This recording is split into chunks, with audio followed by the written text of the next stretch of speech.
Negara kita sudah hancur duluan karena dipimpin Jokowi. Oh ya? Masa?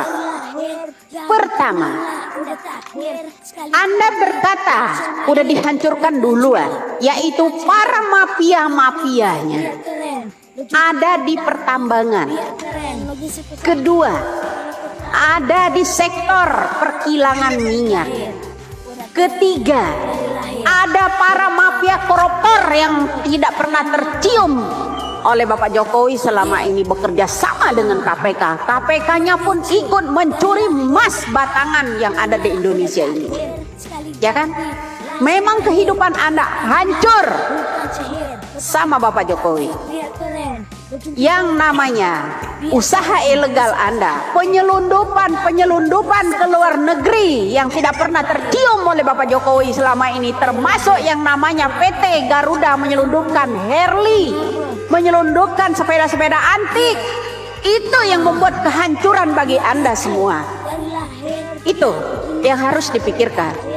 Kalau negara ini hancur, tidak ada. Yang hancur adalah para mafia-mafia, para koruptor-koruptor yang terdahulu. Para mafia yang sebelum Jokowi menjabat terusik semua. Gimana nggak hancur? Ya kan? Ini sekarang orang-orang yang menghancurkan negara kita ini, yang mencuri uang negara kita ini adalah dari Demokrat. 1.000 triliun lebih Lukas NB itu ya tidak mau ditangkap. Yang begini kalian ini kan pelihara semua. Yang begini yang kalian dombakan. Ya kan? Damba-dambakan orang-orang koruptor. Belum selesai yang namanya Lukas 1.000 triliun, prosesnya belum berlanjut, muncul lagi anak emas menuduh PDI pula karena nggak bisa ngeles lagi. Ya, ketahuan bahwa itu adalah kader Demokrat lagi,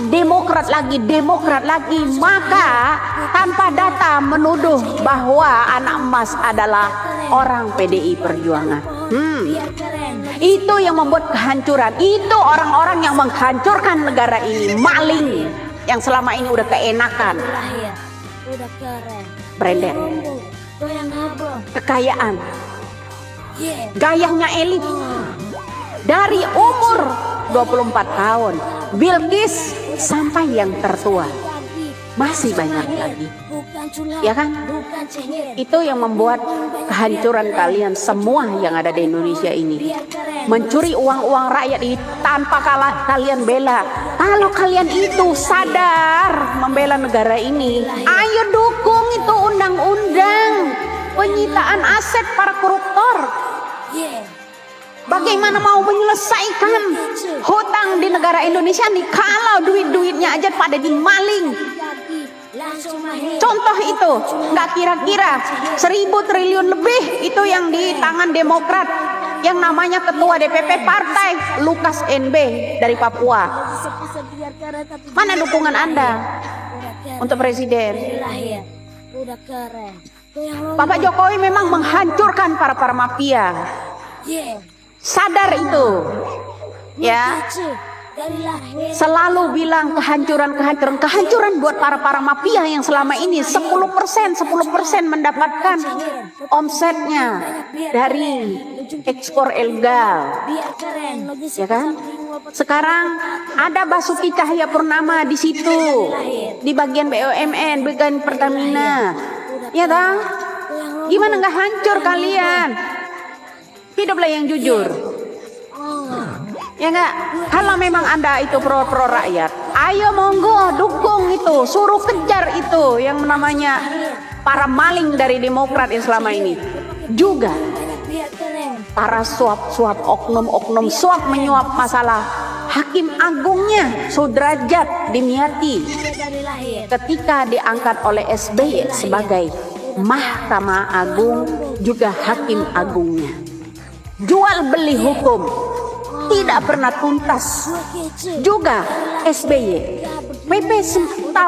PP nomor 99 tahun 1995 tahun 2012 lalu dihapus oleh Mahkamah Agung zaman SBY 2012 lalu. Pencekatan masalah remisi tentang Purto. Saya kira kita tidak kaget lagi dengan kelakuan mereka. Kadrun dan Kadrunwati masih satu spesies, jadi kalau bukan menebar hoax, ya pasti menebar fitnah.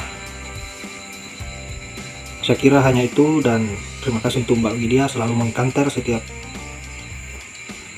ocehan-ocehan para Kadrun dan Kadrunwati.